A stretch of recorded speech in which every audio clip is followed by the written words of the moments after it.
Hey there, and welcome back to another episode of The Art of Procurement. I'm Philip Heitzner, and joining me today is my good friend Naseem Malik of MRA Global Sourcing. And if you're attempting to retain or to hire procurement talent, and you're in a location where the market is pretty tight, then this show is definitely for you. And my conversation with Naseem is actually broadly split up into three different parts. First, I hit him with a number of questions related to the procurement job market today. So what's the current state, what signals would suggest the market's changing, and what are the most in-demand skill sets? And then Naseem shares his perspective on what a procurement leader can do, not only to retain the A-level talent that they have in the team today, but also how to attract the professionals that are needed to take their organizations to the next level. And I think that's particularly important when we're in a market like we are today, where you really have to become an employer of choice. While Naseem and I actually originally connected earlier in the summer, I want to thank Procurious for initiating today's conversation. So both Naseem and I will be attending Procurious's inaugural US Big Idea Conference. It's in Chicago, takes place on the 28th of September, and Naseem will actually be a speaker at the event. So to find out more about that, head on over to bigideasummit.com. That's bigideasummit.com. Okay, one last thing to mention. So when I started editing, I realized that there was a problem with my studio mic. Essentially, the software had crashed. So today's episode was, unbeknown to me at the time, actually recorded using the built-in mic in my computer. It still sounds fine, but it's just not the studio quality that you've been used to. And I just wanted to let you know why that was. So let's go straight into our conversation. And in my first question, I asked Naseem why, after a successful 15-year career as a practitioner, did he then decide to launch a procurement recruiting firm? Having spent all this time in the procurement function, as I got into this business, I tell folks, look, procurement is still my first love, and now I'm just serving it in a different capacity. And this capacity happens to be in the world of executive search and recruiting. So having worked in a lot of different industries and a lot of different companies, one of the things that I was told I have a good knack for is connecting people with companies and building teams, finding the right people for the right roles, and even internally where I worked. So, after having worked in a lot of different organizations, I was at that crossroads in my career where I felt this would be the time if I wanted to pursue my entrepreneurial ambition. So I looked at, what would make sense, and how do I get best of both worlds in it, and this is something that seemed the way to go. So it's been a fun 5 years helping companies find top talent now. So it's human capital sourcing instead of goods and services. So what areas are you focusing on? What geographies or industries from a recruitment perspective? Right. So that's the beauty of the function, since it transcends almost every industry out there. It allows us to work with a very wide swath of clients. So we've got everything from automotive to aerospace, CPG to med device, pharma, even consulting. So that's we're very broad when it comes to industries and companies, but very narrow when it comes to the function. So we focus 90% plus in the sourcing, supply management, procurement space. Primarily North America, though we've had some Europe and Asia as well. But as we work with public companies, Fortune 1000, mainly Fortune 500, but also sometimes mid-sized private companies and PE companies. So that's the background. So I guess the $64,000 question is, what's the state of the market at the moment for procurement talent? The market continues to stay very robust. It is a very tight market right now. It has been candidate-driven for probably going on strong 2+ years. Yeah. What's an interesting thing we saw was even back early 2012, as the market was beginning to recover, procurement stayed pretty strong. Hiring stayed pretty strong, because even during recessionary times, companies always look to the function. Progressive companies that understood the value of the function or understand the value of the function, they definitely kept an eye on good talent, wanted to grow their teams, and we're always looking to upgrade talent. So So it never really got to the point where procurement had leveled off too much. And then when the market turned and the unemployment numbers continued to decline, that just added more pressure on the procurement talent. Because then companies are also competing, especially new emerging talent coming in from a lot of other functions out there that were attracting good talent too. Do you think it's going to change anytime soon if you had your crystal ball? So, in terms of what we see right now, it is actually very consistent growth, right? Whether it's M&A activity, whether it's PE going in and picking up groups and turning those groups, sourcing organizations around, or whether it's public companies that are undertaking massive transformation initiatives. We're continuing to see more and more of a demand for all kinds of sourcing talent, right? Not just managers and directors, but even analysts, to the point, even data scientists, right? A procurement data scientist was not a role 3 years ago that anybody was calling us for, but now that's something which they're looking at more and more. So that's interesting. There are some of the interesting things right now. Obviously, Hurricane Harvey is going to throw somewhat of a damper on some hiring. If you look at southeast part of the country, right? So Texas is our number one export state, right? It's our number one manufacturing state too. I just recently learned that. So, and when that gets affected, that is going to take a toll, especially since a lot of the oil and energy had just begun to pick up on the hiring side. But if we look at some of the indicators out there, ISM's they've got a PMI track. And that PMI track, the past 12 months, has continued to stay well above 50. Anything over 50 is expansion. So it was 58 just last week when they announced it. So September, October are generally strong months. So if you see manufacturing growing, you see manufacturing having very strong demand and the expansion the way it is. We see services has been strong for a long time. So couple that with manufacturing, these are good positive signs. So hopefully there aren't any trade black swans out there or any kind of weather black swans that could throw things in disarray. But for the most part, we're continuing to see strength here. Yeah. Do you see the market, or do you think of the market still as being cyclical, or is just the growing impact of procurement in organization, the growing demand, is that more structural, do you think? So it will continue around the business cycle? So the business cycle does have an impact, and that's an interesting question, right? So it depends on, as we see companies where they are in the life cycle, right, what their maturity levels are.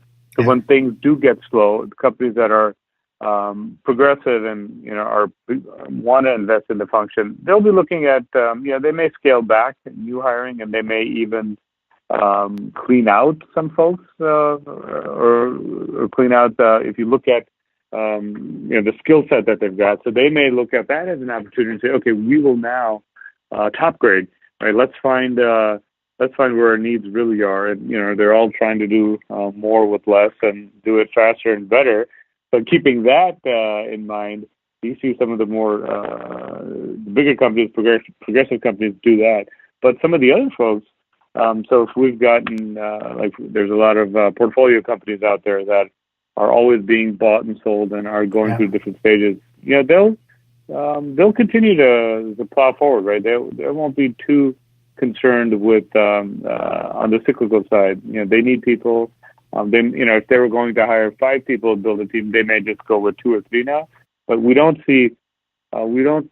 haven't seen, let's put it that way so far, a wholesale, okay, no, we're done. We can't bring anybody on, and we're just going to, if anything, eliminate roles. So we don't see that happening. Are the skill sets changing? You mentioned data scientists. It's an interesting one. As I see more and more organizations building kind of a center of excellence around data and bringing in data scientists. But do you see that changing? Are the softer skills more in demand now than perhaps the technical skills? So no, that's a very good question, because it is, I would say, equally right now, equally based. If they look at equally weighted, if you look at the technical with the softer skills. When I think about the technical, a lot of companies want folks that they assume if it's a certain category they're looking for, if it's indirect, within indirect, they may have marketing, they may have HR, they may want IT, telecom, or logistics. And, sometimes they're looking for very specialist roles in those categories. And they expect that they will have the know-how of an understanding of the supply market, of their categories, of what's happening. That's a given. But then over and above that, they're looking for folks that are also tech savvy. They're looking for candidates that can work on a lot of different data platforms as well too. How savvy are they with procurement technology? Right? Is it have they used any of the latest spend analytics tools? What's your understanding on P2P or just general e-sourcing? That's something which is definitely becoming important. The whole digitization strategy has continued to evolve. So that is becoming important. But as a component of that is, okay, once they do gain insights, once they do have a better feel for data and how they're going to analyze that and use that, can they articulate what they're learning? So that's where the soft skill comes in. Can they take that and put together a story and convince, influence, persuade both internal and external stakeholders? And that is, we begin to see that, whether it's a cultural fit, whether it's chemistry with business stakeholders. More and more companies will have candidates talk to their stakeholders and include them in the interview process and the hiring process to see, hey, can you work with this person, right? Can she come in and truly build that credibility with IT, or can this candidate come in and win over his engineering stakeholders? So that's becoming more and more important. And one of the ways they're doing that is through a lot of assessments too. A lot of psychological assessments, personality profiles, case studies, just to trying to figure what is their style and can it fit in with what they need. So those are some of the skill sets. How effective then? I mean, it's interesting when you start talking about assessments, because I've been there and done that as well and completed these assessments, and they've told me a bunch of things, and I've always questioned the relevancy.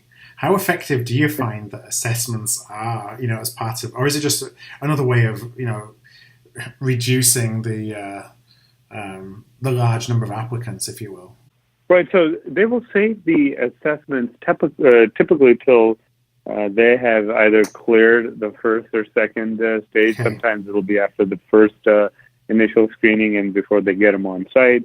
Sometimes it will be after they've been on site and they have interviewed a lot of folks. Maybe there's one last step left before they're going in to meet one of the more senior persons. And we find now more and more companies are saying, look, this is not a psychological or an intelligent test. This is not anything that will derail a candidacy. This is more of a data point for us to see, what their style is. Are they more introvert, extrovert? What's their leadership style? How do they think, right? How quickly do they think? Where would they fit in? So we have to assure candidates all the time, this is not to determine if you're a sociopath. Right. It's merely to see how you fit into the culture. But it is becoming much more of the norm right now. And these would be for more of the strategic roles. Right? I would say this would be more senior manager and above roles. If you were to look at analysts, senior analysts, consultants that we've hired, they would get more of the case studies. Right? Sometimes they'll get an Excel test or a PowerPoint or here's a real life sourcing issue that we have. What would you do? Right? Go put your story up and defend it. So I know I'm hitting you with a bunch of questions here, Naseem. I do have some. I do want to go somewhere, but I have one more, and that's from a CPO perspective. So I see a lot of CPOs, or I hear of a lot of CPOs being hired that brought in from non-procurement backgrounds, and I see it seems to be happening more and more. I'm interested. A couple of things. One, do you see that on the ground from your perspective? And two, does that mean that the career path, within procurement to a CPO is not necessarily as defined as it used to be, and that companies are putting more value in a CPO on having some external non-procurement experience? No, that's a very good question because it goes back to, as I mentioned before, company's perspective, right? Yeah. So where we're seeing this, we are beginning to see this a little bit more, but mainly we're seeing this either in the pharma slash CPG world, more so than we would in traditional manufacturing or traditional, and by manufacturing, I mean discrete manufacturing versus, any specific vertical. And in those where we do see this, it's because now that they have more CPOs are getting a seat at the table. That's a good thing, right? Because they're being looked at as business partners. First and foremost, they are truly, they can add value to the business. They understand the impact that their function can brings to the organization, to the CEO, to the CFO. So as you look at that, then yes, they are becoming more open to that. I think recently, Korn Ferry presented on skill set for the next generation of CPOs, and in that they had actually talked about this. It was a third. They're saying a third right now, and that's consistent with what we're seeing. A third of CPOs going into new roles are probably coming in from different functions. They've either been CFOs or they've been on the manufacturing side. They've been COOs, and they haven't taken the traditional path that most practitioners would. So, but I wouldn't really say that it's the tide has turned, and this is something which is now going to become become much more common yet, especially since procurement has just now gotten their seat at the table with the value that they've shown, and now they're going to build on that. But it is beginning to happen a little bit more. But then there also will go on, and typically those are the folks that want to go on and become CEOs of some companies, right? They want to go become general managers or run business units. So not all procurement or CPO people want to do that. Right. So that's kind of the mix there. But good question. So there's a couple of things I wanted to touch on today. Over and above those questions that I kept hitting you with, and it's a little bit more structured. No, they're good. Good questions. One is talent retention, and one is becoming an employer of choice. And I want to go there because, as you talk about the market tightening, it means that when you have those A players, obviously we need to do everything we can to keep them, but also we got to think a little bit differently about how do we attract new A players to our team, because ultimately they hold all the cards in the decision-making process. It's kind of a switch of the traditional hiring paradigm, I think. To kick things off, on the topic of talent retention, why do people leave in the first place? So the number one reason over the years I had heard in my, as I advanced in my career, and still hear a little bit of it, is number one reason is your boss, right? It's always your boss. You don't get along. You're not inspired. He or she is making your life miserable. And, that's still applicable, but it's not the primary reason so much anymore. If we were to look at it, we talk to candidates and we go out and, that's what we do. All day long, and clients, of course. But if we were to look at top one or two reasons beyond just, obviously, if your immediate supervisor is making your life miserable, then that is a very strong motivator. But beyond that, it's a recognition for what they're doing, and are they contributing? Are they really adding value? And is it something that's helping not just them and their group, but the company as well? So a lot of the folks right now mentioned that they're not getting enough recognition. They would like that. And the second one is just the career pathing. Yeah. And that's something which it goes both ways, right? So companies realize this, and companies are using this to help strengthen, and we'll talk about that later, strengthen their retention as well too. And by career pathing, it's okay. They feel they have either maxed out, right? They're underemployed. There's nowhere for them to go. In fact, I just talked to a candidate this morning, very smart, young woman who's been working maybe 6-7 years, and realized in a role at a $100 billion company, and realizes she's only halfway there to get to the next step. Yeah. She's like, well, in the next 6-7 years, I can go 2 steps up if I go outside, and versus stay here. So why should I stay here? So for her, likes her boss, but the promotion and the career pathing is really constricting. So. And then the third one, if I were to add one there, it would probably be the training, the education that they're getting at the job too. So those would be the big ones. So It's interesting you say training and You education. probably Sorry, go ahead. Yeah, you probably noticed I did. You probably noticed I didn't say money, right? Because money's a whole topic in and of itself that we can probably delve into later. I mean, that's always going to be a constant there. Yeah. It's very ubiquitous, right? It doesn't go there anywhere. It's always there. So,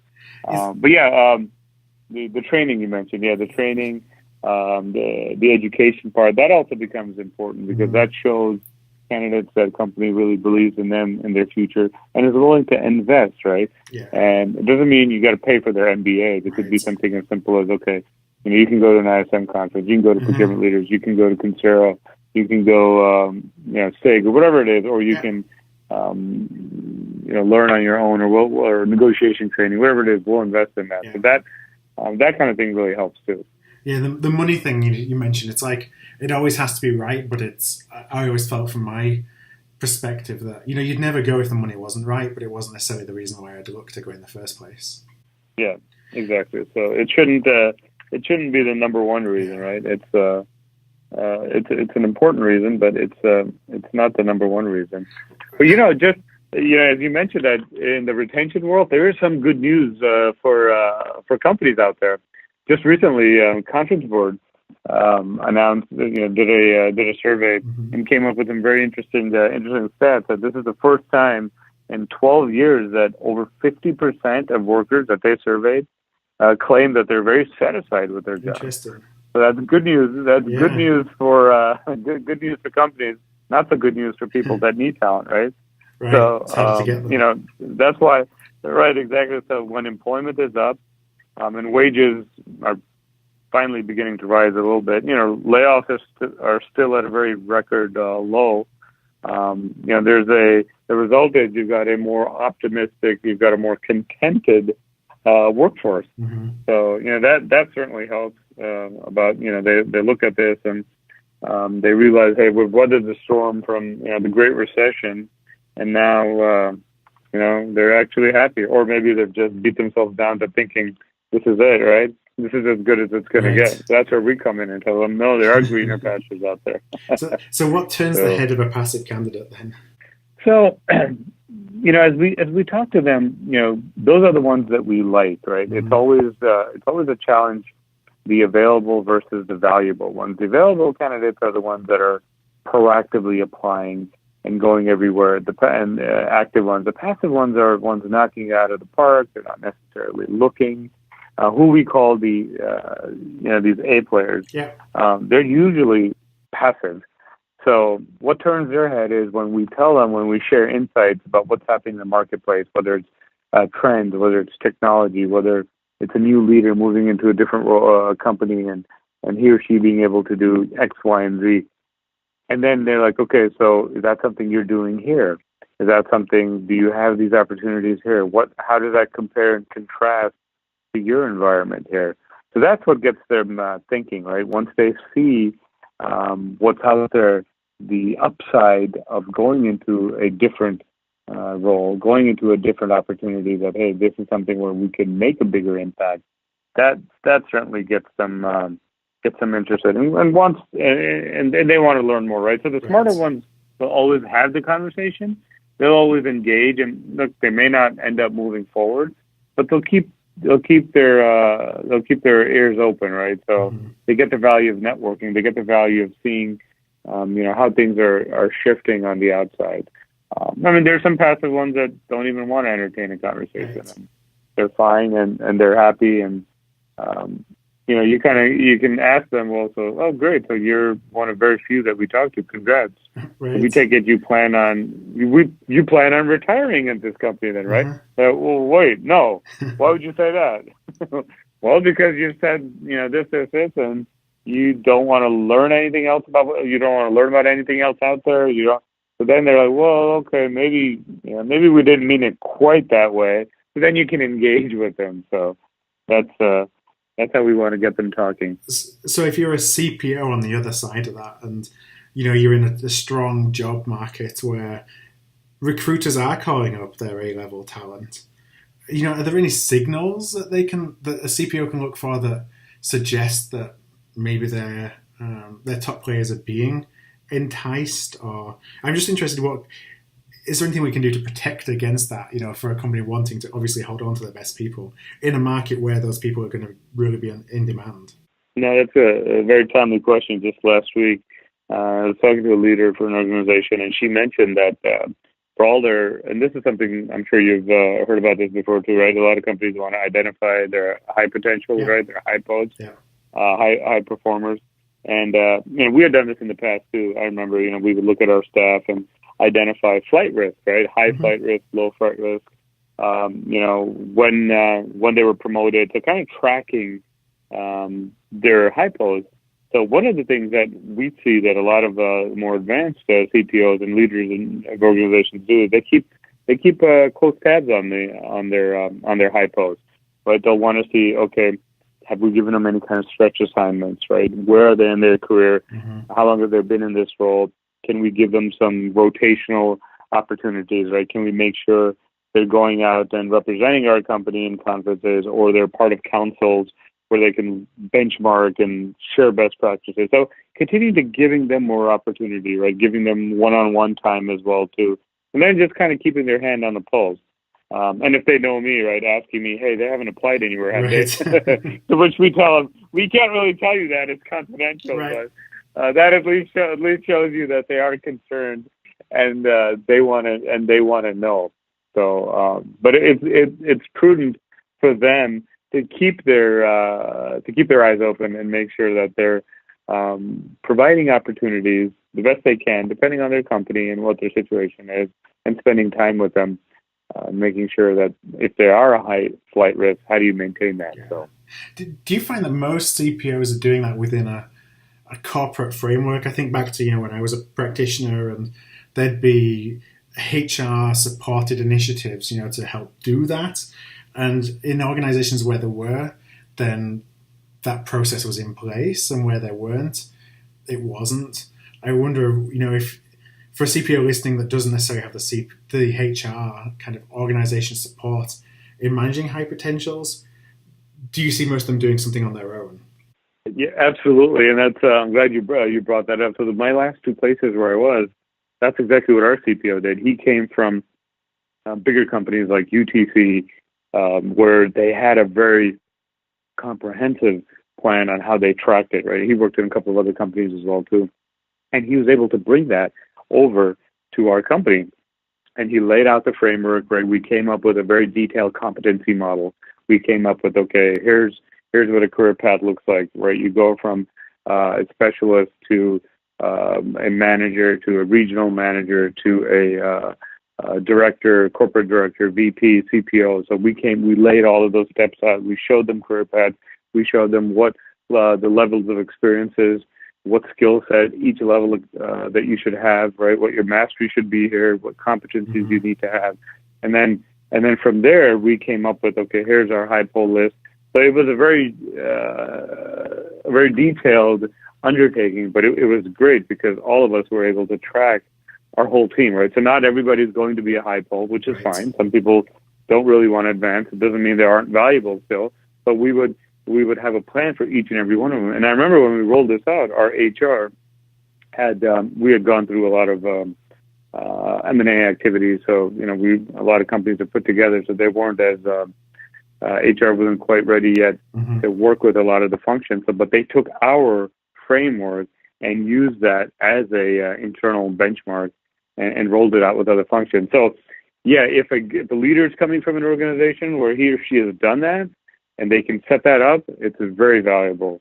And that's something which, we found was helpful and really helped show value to the company that, look at these procurement guys leading the way on talent management and talent pipeline. We talked about that earlier, some of the value that a CPO brings to the table. That was, in a couple of instances, we had moderated a roundtable just last year at an ISM conference. And one of the CPOs, this for a med device company, had brought that up. He's like, my CPO looks to me and says, you know what, procurement has been a fantastic pipeline of talent for the broader organization, not just who the CPO hires into his team, but they groom them, and pretty soon you have other functions drawing them out of procurement and putting them in finance and manufacturing and operations. So he got lauded for doing that. So that's also a very interesting aspect. Because that helps essentially have advocates around the organization as well, doesn't it? You're kind of passing through procurement. So you have two types of people. One is somebody who may be in procurement for their entire career, and others that pass through the function. But to bring folks in so they can understand the value that we can bring, so that then when they're placed into other functions, they act as a supporter and a facilitator to kind of bridge any gaps. I want to flip from talking about retaining your A players to actually attracting them. And in today's market, what are the rules of the road today for bringing in the top talent? So going back to what I mentioned earlier, right? One of the reasons why people leave. So in the same survey, and then there's actually another model we use as we're assessing and surfacing and vetting talent for organizations, is exactly this, right? How do we get them? How do we find and attract and bring these folks on board? So, as we talk to these talented procurement practitioners, there are 5 things came right off the bat, and it lines up nicely with our model as well too. It's the people they work with, right? That was probably the most important thing they looked at, and in that it's also it's twofold. It's your supervisor, your immediate boss, and the people you work with, and that's the culture. It's the work itself, right? Is it engaging? Is it challenging? Is it something where I'm coming in and I can build and have an impact? So give them an opportunity where they have that aspect of it.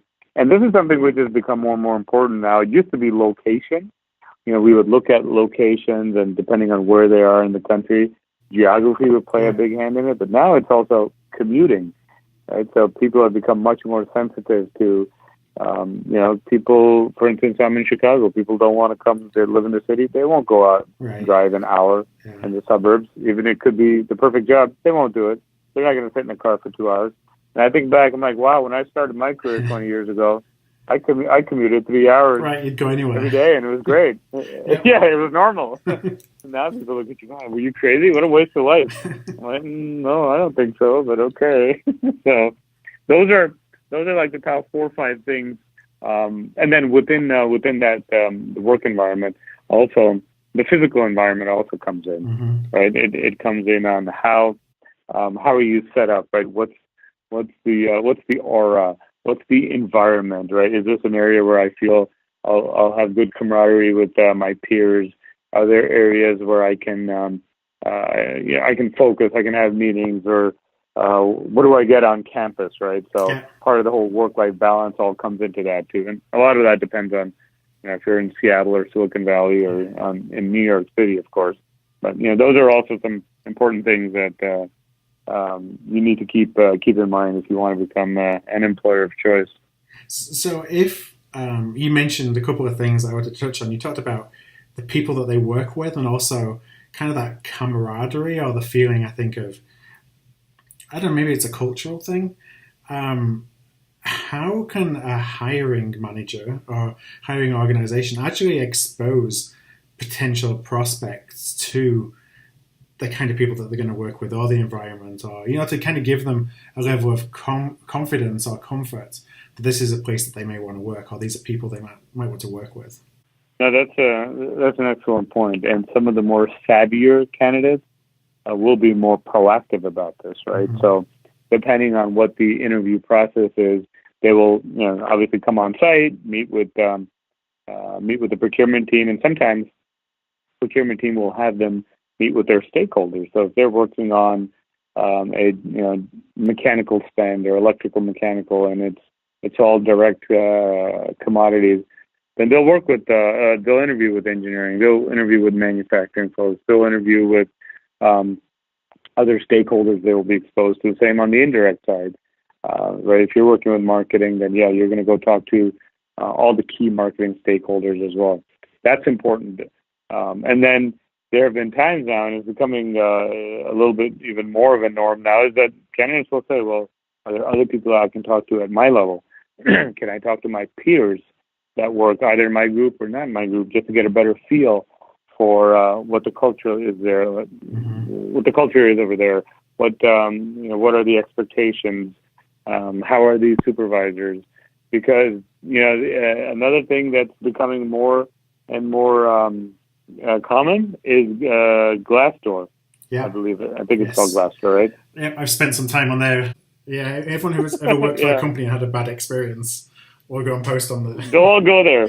I know, and we get tired of telling candidates sometimes, look, a lot of it exactly to your point, Phil, it could be sour grapes, right? Right.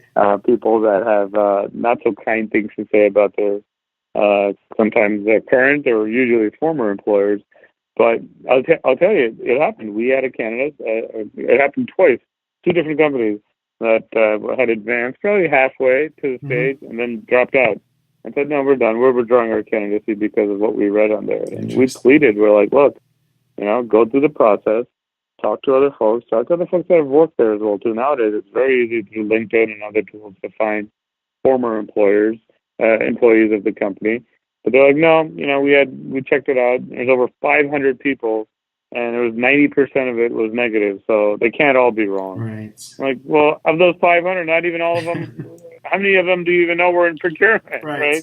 It doesn't apply to this group. This group is going through a transformation, new leadership.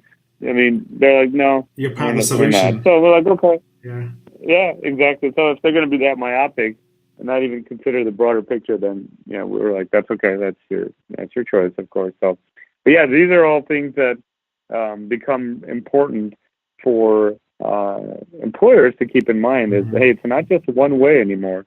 A lot of that's one of the unfortunate things is we still see employers haven't really adjusted to these new hyper competitive conditions. Right? These are new conditions where you had 4 to 5 people for every one open job out there as little as 3 years ago, maybe 4 years ago. But right now, there's a record number of jobs open in the U.S. It's 6 million. That's the official number that we give, 6 million job openings. And that's right now, that's one job opening for every officially unemployed person. There's obviously, we know a lot of official numbers are probably a little bit higher than that, but there's some that are out of the job market, some don't want to get into it. But if you look at what we in our space, 6 million openings. There's 6 million people out there looking that are probably qualified at some point. That's not a lot of options out there for employers. So to be able to adjust to that and realize how tight the labor market has become is part of what we have to educate our clients on. So, how important is the brand? You talked about Glassdoor. That kind of fits into the brand of your procurement group, and I wonder, one, do you think that's truly important now as we think about how to become more of an employer of choice? And two, if it is, what can a CPO do to try and invest and increase the brand, either of themselves or of the organization that they're leading? Brand is continuing to become very important. I mentioned this roundtable that we moderate at CPO Roundtable. This is the 4th year we did it, and every year there is some iteration of branding, and it just becomes more and more pronounced and more emphasized every year we're there. And even now, I'll give you an example. We had a really big pharma/med device/CPG type of client out there, and they had undergone a massive transformation about 2 years ago. But before that, about 5 years, horrible culture. Everybody knew that it was a complete churn and burn. Nobody lasted long. People working 12 hours and overworked, underpaid, and they were done with it. Well, there was M&A activity, new leadership comes in, and we were brought on. And luckily, the person that brought us on is a former colleague of mine. So we were able to speak to the changes going on. We know when we would talk to candidates, they're like, "Oh, they have a horrible brand." I mean, their brand in the market for their product was great, but the brand of procurement in that company was horrible. So that's where we had to change their minds. And no, look, this is what's happening. They've got a new CPO. He's here from Europe. He's making pretty big changes on what type of talent he wants to bring in. He's very open. He's like, "No, we're not the best company right now to work for in procurement, but we will be in 3 years. That's our target. And this is how we're going to get there." So we would lay that vision out. We would lay out the hiring manager that, in this case, we were fortunate since, we know them personally. That also helps because most candidates want to know about who they're going to work for or the culture there. So we were able to change their mind. So that was a success story. But ironically, this same client, when they came to us a year before this happened, we actually turned them down. Really? We said, "No, I'm sorry, Yeah. we're not going to work with you because you do have a horrible reputation out there, and it's going to be exceedingly difficult to find good talent, A players that are going to want to come work for you. I don't care how good your brand is on the outside. Procurement, you're not considered very good." So now, when we call back to those candidates and talk to them and tell them that, hey, this is what's happened. They took our calls, they listened, and we were able to give them a lot of folks that are now working there, and they're all very happy. And then they become ambassadors, right? They become ambassadors, right. And they can go out and tell people that, yes, the brand has changed. So very important. So as you're recruiting, you found a great candidate. You really like them. They're kind of on the fence as to whether it's something they want to do or not. How do you convince them to take that leap of faith? So for them to go and join a new company and work in a new environment with sometimes a new leader in place, which is happening more and more, we've got to understand their motivations, right? We've got to understand what are the top 2 or 3 things that are most important to them. So are they driven by challenge? Are they being driven by location because they've got to move to a certain area, move out of a certain area? Is this opportunity going to provide them the advancement that they're not currently finding at their current place because there's a ceiling, financial challenges at their company, or whatever the case may be, they just can't grow? Or is it money? Right? Do they know that the market will bear a higher wage for them than what they're currently making? And they know that they've got to get to that next level that they can't do here. Or is it people, right? Are they truly seeking that culture, that more supportive, collaborative environment that they're not getting at their current place?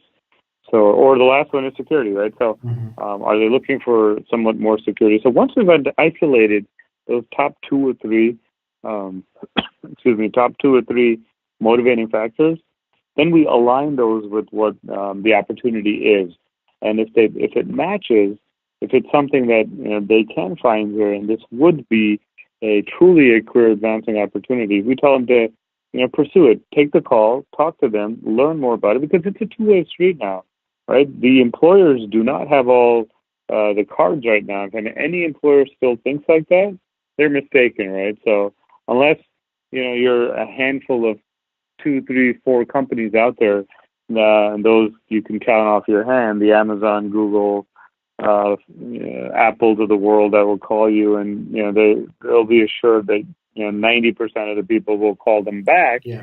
Short of that, we tell employers, look, you've got to sell them on the opportunity. So it's a 2-way street. As much as you're looking for the perfect candidate is looking to make sure you represent these these 3 or 4 things, and we'll give them this opportunity for them to make the move. Because once a passive candidate, it's very hard to turn a passive candidate into an active candidate. But once they become an active candidate, they don't stay active for long, because they realize how valuable they now are, and they smell the proverbial blood, and they will be picked up. They will be picked up faster than you can imagine. And it happens to us every year, multiple times, that we do this to a candidate, and a company's hiring lead times are 10 to 12 weeks. Yeah. Somebody else swoops in, and those 10 to 12 weeks, they close the process and snare that A player faster than the company that actually, because of that company, they were able to turn their head. So we warn people all the time that this is a reality. So once they're at that stage, then they don't take long, and that's one of their strengths, right? They're deliberative. Yeah. They'll analyze, and they'll be very careful about making that move. But once they take that decision in their mind that they're ready to move, they do move. Mm-hmm. Speed's so important then. Exactly. So I know it's coming up to time to wrap up, Naseem, and it's been a fascinating conversation. And I know we talked a lot off mic. I could probably talk for a lot more on a lot more kind of topics related to recruitment right now. But I guess I got to end somewhere. And so my final question for today was, what are some of the most creative ways that you've seen procurement organizations actually go about attracting and retaining the best talent? And I'm thinking specifically those that might not have the budgets to be competitive when you think about salary alone, because even though at the beginning we talked about the fact that it's not the be-all and end-all, it's still a critical decision maker. And if you can't, maybe you have a salary structure where you can't be overly competitive, how else can you be creative? So that's something which we do come up against quite often, right? So not every procurement group has the luxury of their CFO giving them a blank check and saying, go find the best talent that you need. Money is not an object. Right. That hasn't happened very often. I wish it were more the case, but it doesn't. So that's where, exactly. So that's where we do have to get more creative with them. And a lot of times companies don't realize inherently they have that advantage. For instance, they could be a fascinating online product that everybody knows about, and they're now part of PE.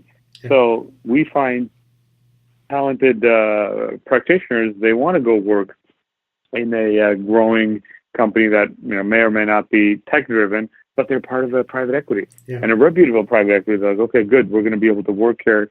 And the rewards, the comp may not be as competitive, but there could be long-term incentives in play, or there could be another aspect there that over the long run will compensate on purely the money side, right? So that's one thing. The other area also is location. Sometimes we get candidates that say, hey, we need to move to certain areas, and we're okay with not being even compensated to where we are today. Yeah. Because we're looking for an environment where we can do this. We're looking for this type of company. And so we're able to make that match for them, find them those types of opportunities, and they're happy working there. And, it could be a lower cost of living. It could be a bunch of other reasons, but they're fine with that, and they can compensate on what, the trade-off was.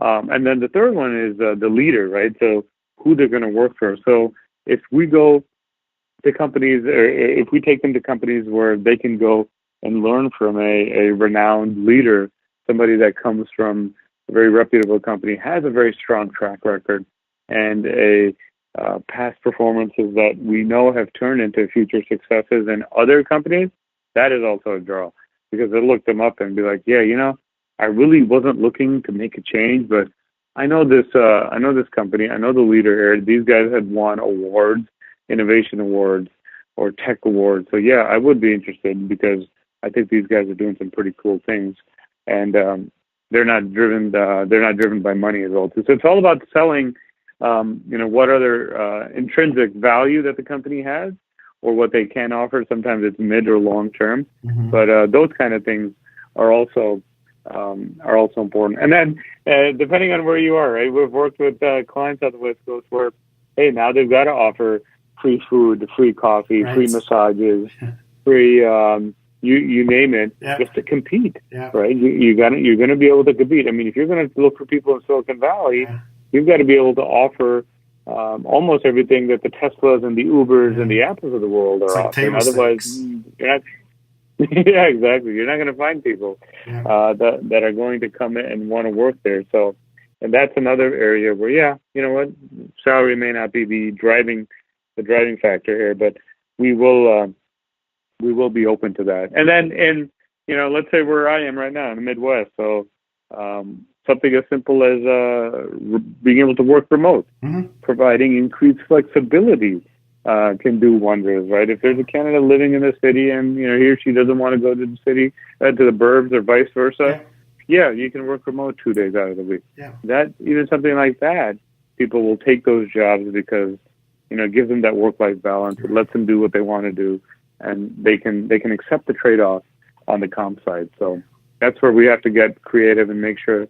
We're all in the procurement world. We're supposed to look at total cost, right? Total value here. It's the same concept here.